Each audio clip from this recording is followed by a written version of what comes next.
ہے داتا گانج بخش علی اجویری رحمت اللہ تعالی علیہ، آپ فرماتے ہیں کہ حضرت جنید بغدادی کا مرید تھا، 4 دن پیر صاحب کے پاس آیا تو بعد میں خود پیر بن گیا، خود پیر بن گیا۔ وہ حضرت صاحب رحمت اللہ تعالی نے دیکھا آ نہیں رہا، مرید اولاد ہوتے ہیں، ان سے پیار ہوتا ہے، ان کو اہمیت دی جاتی ہے، اور بعض اوقات غلط فہمی کا شکار بھی ہو جاتے ہیں، اہمیت دی گئی یار نظر نہیں آ رہا، آپ نے سوچا شاید بیمار ہو گیا ہے۔ حضرت جنید بغدادی خود گھر تشریف لے گئے۔ حضرت جنید بغدادی جن کا ولیوں میں اس طرح مقام ہے جس طرح حضرت جبریل امین کا فرشتوں میں مقام ہے، اتنا بڑا، چل کے گھر گئے اور جا کے کہا السلام علیکم، کہتا جی وعلیکم السلام، کہتا تو آتا کیوں نہیں؟ کہتا مجھے اب آپ کی ضرورت ہی نہیں، میں اب خود بڑا پرہیزگار ہوں، مجھے کیا ضرورت ہے میں کسی کو اپنا بڑا مانوں، میں خود بڑا پرہیزگار ہوں۔ فرمایا ہوا کیا؟ کہنے لگا جی رات جب میں سوتا ہوں تو 2 فرشتے آتے ہیں، مجھے براق پہ بٹھاتے ہیں اور جنت کی سیر کراتے ہیں، براق پہ بٹھاتے ہیں اور اللہ اکبر جنت کی سیر کراتے ہیں۔ میرے ہاتھوں کے تراشے ہوئے مٹی کے صنم آج بت خانے میں بھگوان بنے بیٹھے، میرے ہاتھوں کے تراشے ہوئے مٹی کے صنم، دیکھو تو صحیح آج بت خانے میں بھگوان بنے بیٹھے، اور رائے پوری کہنے لگے وہ پتھر جن کو سکھائی تھی قوت گویائی ہم نے، وہ جب بولنے لگے تو ہم پر ہی برس پڑے، بولنے لگے تو وہ ہم پر ہی برس پڑے۔ کہنے لگا جی اب تو میں اللہ خیر کرے بڑا اونچا اڑ رہا ہوں، آپ کبھی گئے جنت میں؟ آپ مسکرا پڑے، فرمانے لگے بیلیا آج جب جنت میں جائے تو ذرا لا حول ولا قوت بھی پڑھ لینا، آج جب جنت میں جائے تو ذرا وہ بھی۔ وہ کہنے لگا چلو ٹھیک ہے پڑھ لوں گا، اٹھ کے ملا بھی نہیں، حضرت واپس آ گئے۔ رات کو خواب آئی، جنت میں جانے لگا تو خیال آیا جناب جنید بغدادی نے کہا تھا پڑھ ہی لوں، پڑھنے لگا لا حول ولا قوت الا باللہ، آنکھ کھولی تو روڑی کے ڈھیر پہ بیٹھا تھا، روڑی کے ڈھیر پہ بیٹھا تھا۔ وہ جو بھاگ رہے تھے ان سے پوچھنے لگا مجھے کہاں چھوڑ کے جا رہے ہو خواب میں؟ تو کہنے لگے شیطان کے مختلف روپ تھے، تو اصل میں حضرت جنید کے پاس زیادہ آنے جانے لگا تھا تو اللہ کے قریب ہونے لگا تھا، تو ہم نے چکر چلا کے تجھے وہاں سے روکا، تو بیوقوف ہے سمجھ نہیں آئی۔ اب رونے لگا جاؤں تو کس منہ سے جاؤں، حاضری دوں تو کس منہ سے دوں، اب میں کیسے جاؤں اس کی بارگاہ ناز تک، کس طرح حاضری دوں، گرا جو ان کی نگاہ سے وہ سنبھل نہیں سکتا۔ لیکن جیسے ہی دروازے سے اندر داخل ہوا حضرت جنید نے آنکھ اٹھائی اور مسکرائے، فرمایا میں نے تجھے پہلے ہی کہا تھا کہ لاہور تو پڑھ لینا، فرمایا آ جا، اللہ والوں کے دروازے بند نہیں ہوا کرتے، رب کریم کے بندوں کے دروازے تم ہی بند کرتے ہو، دل کا دروازہ جب بھی کرتے ہو، یہاں تو دروازہ کوئی قابل تو ہو، ہم شان نہیں دیتے، مانگنے والوں کو تو دنیا بھی نہیں دیتے ہیں، تو آ تو صحیح، تو دیکھ تو صحیح، آج بھی بڑی خانقاہیں آباد ہیں، بڑے اللہ کے بندے، بڑے اللہ کے بندے جو بڑے طریقے سے لوگوں کو قائل کرنے والے، سمجھانے والے، لیکن ہم کسی کے ساتھ اصلاح کا تعلق قائم کرنے کو تیار، یہ والا سرمایہ ہم اکٹھا ہی نہیں کرتے، ہم خود بڑے ہیں۔ حالانکہ بڑا وہ ہوتا ہے جس کا کوئی بڑا ہوتا ہے، بڑا وہ ہوتا ہے جس کا کوئی بڑا نہیں ہوتا، وہ کبھی بھی بڑا۔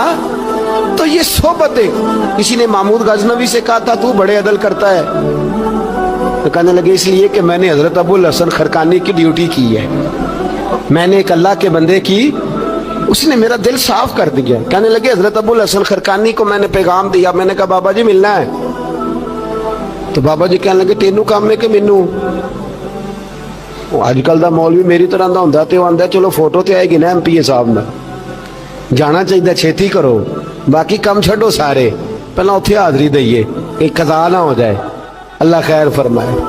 تو کہا اب بادشاہ وقت محمود غزنوی کہنے لگا حضرت ابو الحسن خرقانی سے ملنا ہے، تو فرمانے لگے کام مجھے ہے کہ مجھے؟ کہنے لگا جی مجھے، تو فرمانے لگے آجا ملنا ہے تو میرا کیا کام ہے تیرے پاس؟ وہ کہنے لگا آپ کو پتہ نہیں میں اولی الامر ہوں، بادشاہ وقت ہوں، اطیع اللہ واطیع الرسول واولی الامر منکم۔ تو آپ فرمانے لگے میری ابھی اطیع اللہ واطیع الرسول ہی پوری نہیں ہوئی، اس سے آگے گزروں گا تو کوئی اور بات ہوگی نا۔ خیر مجبور ہو گیا ابو الحسن خرقانی، توجہ ہے آپ حضرات کی، کہتے ہیں حضرت کے مجھے مجبور کر دیا تو میں خود گیا ملنے۔ جب میں ملنے حاضر ہوا نا تو میرے دل میں خیال آیا کہ شاید بابے کا خیال ہے کہ میں کنجوس بادشاہ ہوں، میں نے جب دیے نا موٹے نذرانے اور جب میں نے ہیرے جواہرات مصلے کے نیچے چھوڑے اور چمک آنکھوں تک آئی تو بابا جی اٹھ کے ملے ہی ملے. بڑی طاقت ہوتی ہے ان مال میں، سرمایے میں. لیکن کہتے ہیں جب میں اندر گیا تو بابا جی نے میرا استقبال ہی نہیں کیا. میں نے ایک ہاتھ آگے کیا تو بابا جی نے بھی ایک ہی کیا، دوسرا کیا تو پھر انہوں نے دوسرا کیا. کہتے میں بیٹھ گیا. انہوں نے نا میری تواضع کی، ایک روٹی میرے ہاتھ میں دی، کئی دنوں کی خشک روٹی، اور ایک پانی کا گلاس دیا. کہتے میں چبانے لگا نا تو میرے گلے میں پھنس گئی. بادشاہ نازک مزاج ہوتے، توجہ ہے اب حضرات کی. کہتے اب میں نے کیا کیا، وہ روٹی تو نہ کھائی گئی تو میں نے نا تھوڑی سی شرپیاں مسلے کے نیچے رکھی. تو حضرت ابو الحسن خرقانی کہنے لگے، ادھر دیکھیے گا، فرمانے لگے اور تو نے میری روٹی کیوں نہیں کھائی؟ کہنے لگا جی گلے میں پھنس گئی ہے. آپ مسلح اٹھا کے کہنے لگے یہ دولت بھی لے جا، یہ بھی درویشوں کے گلے میں پھنس جاتی ہے، اس کو لے جا اٹھا کے، یہ بھی پھنس جاتی ہے، ہمارے گلے سے نیچے نہیں اترتی، نیچے لے جا. وہ کہتا جب میں نے اٹھائی تو مجھے سمجھ آ گئی یہ وہ والا صوفی نہیں، یہ اللہ والا صوفی ہے، یہ رب رب کرنے والا صوفی ہے. اس کی نظر میری جیب پہ نہیں، اس کی نظر تو میرے دل پہ ہے. فرمانے لگے اب جب میرے دل کی صفائی ہو گئی نا، توجہ ہے اب حضرات کی، جب صفائی ہو گئی نا دل کی، میں نے کہا نہیں یہ اللہ والے. تو کہتے میں اٹھا تو حضرت ابو الحسن خرقانی بھی کھڑے ہو گئے اور مجھے باہر سواری تک چھوڑنے آئے. کہتے جب سواری تک آئے تو میں نے کہا کہ حضور آتی دفعہ تو کوئی پروٹوکول نہیں. اور ماننے لگے جب تو آیا تھا تو اللہ والوں کے بارے میں برا گمان لے کے آیا تھا، اور اب تو جا رہا ہے تو اللہ والوں کے بارے میں دل صاف کر کے جا رہا ہے. اب تیری عزت کرنا ضروری ہو گیا. میرے عزیز یاد رکھیے گا، یہ جو صحبت صلحاء ہے یہ ریگ مار کا کام کرتی ہے، یہ باطن کو روشن کرتی ہے، یہ نکھار پیدا کرتی ہے.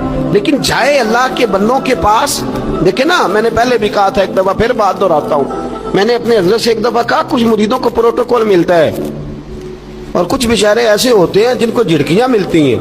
تو آپ فرمانے لگے پروٹوکول ان کو ملتا ہے جن کا ڈر ہو کہ کہیں بھاگ نہ جائیں، ان کو پروٹوکول، اور جن کا پتہ ہونا جتنے مرضی جوتے مارو میرا ہی ہے، اس نے کہیں جانا، ان کو ضرورت نہیں ہوتی پروٹوکول کی. ہم تو آستانوں پہ بھی جاتے ہیں کسی جگہ. ہاں ایک بات ضرور میں ضرور کہوں گا، خانقاہ پہ جائیے، اس خانقاہ پہ جہاں اللہ اور اس کے رسول کے دین کا درس دیا جاتا ہے، جہاں سونا مرشد سچا مرشد سے آگے بات نہیں جاتی، اور جہاں سوائے ایک ذات کی شخصیت پرستی کے کوئی اور نعرہ ہی نہیں لگتا. ہم ان خانقاہوں کے قائل ہیں. ہماری وہ خانقاہ ہیں جہاں رب رب کا ذکر ہوتا ہے، جہاں اللہ اللہ کے نعرے لگتے ہیں، جہاں رب کریم کو یاد کیا جاتا ہے. یہاں صوفی بیعت اپنی کرتا ہے لیکن وہ توجہ اللہ کریم کی طرف کراتا ہے، وہ سنت اور شریعت کی پابندی کراتا ہے، وہ لوگوں کو دین کا رستہ بتلاتا ہے. لوگ جاتے اس کے پاس ہیں لیکن رستہ انہیں مدینے والے محبوب کا بتایا جاتا ہے. جس جگہ شریعت کی پاسداری نہیں، ہم تو کچی بات ہی نہیں کرتے، بالکل کوئی لے تو اللہ نہیں، کچی بالکل نہیں، 100% نہیں. بابانگے دوہل کہتے ہیں جو شریعت کا باغی ہے ہم اس کے باغی ہیں، ہم اس کے بولیے ہم اس کے. میں نے ایک بندہ کہنے لگا پچھلی باری، کہندا جی ایک بابا ہے نیٹ دے اوتے، اے بابا اپنے آپ سجدے پہ کراندا ہے. تے میں کہ بابا انہاں نوں آکھو تسی رکھ لو، اساں دا کی کرنا ہے، کوئی ضروری ہے سانوں ہی دینا جے بابا. اس طرح کے کئی بدتمیز ہیں. ہمارا ان سے کوئی تعلق، ہمارا ان سے کوئی رشتہ، ہمارا تو رشتہ ان لوگوں سے ہے جو اللہ اور اس کے رسول کی بات کرتے ہیں صلی اللہ، جو قرآن کا پیغام دیتے ہیں، جو حدیث مصطفیٰ کھول کے اپنے مریدین کے آگے رکھتے ہیں. ہمارا تو ان لوگوں سے رشتہ ہے. اب کوئی جاہل آدمی کو جاہل بات کرے تو ہم اس کے ذمہ دار ہیں، ہماری کوئی ذمہ داری. اور ویسے بھی جب ہم کہہ ہی نہیں رہے ہمارا بندہ ہے تو تم ہمارے کھاتے میں کیوں ڈالتے ہو؟ اور جیڑا بندہ بھی غلط کرے ساڑھے کھاتے پہ جانا، جیڑا بھی غلط کرے. ہم بالکل قائل نہیں ہیں. میں نے ایک بہت بڑی اجتماع میں اعلان کیا تو پھر کہتا ہوں، آج جن درباروں پہ نشہ بکتا ہے ہم ان درباروں کو بند کرنے کے قائل ہیں. جس جگہ عیب ہوتا ہے ہم اس جگہ لوگوں کو قصداً منع کرتے ہیں جانے، قصداً کہتے ہیں بالکل نہ جاؤ، قطعاً نہ جاؤ، کوئی ضرورت نہیں. دربار مزار اللہ کے ذکر کی جگہ ہے، اور اگر وہاں اللہ کا ذکر نہیں ہوتا، کوئی بدتمیزی ہوتی ہے تو وہاں جانا درست.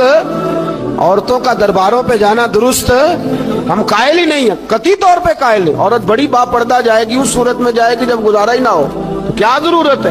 بالکل ہم قائل نہیں ہیں ان چیزوں کے. ہم اہل تصوف ان لوگوں کو مانتے ہیں جو دین کی بات کرتے ہیں، دین کا، اور جسے بسم اللہ بھی سیدھی نہ پڑھنی آئے،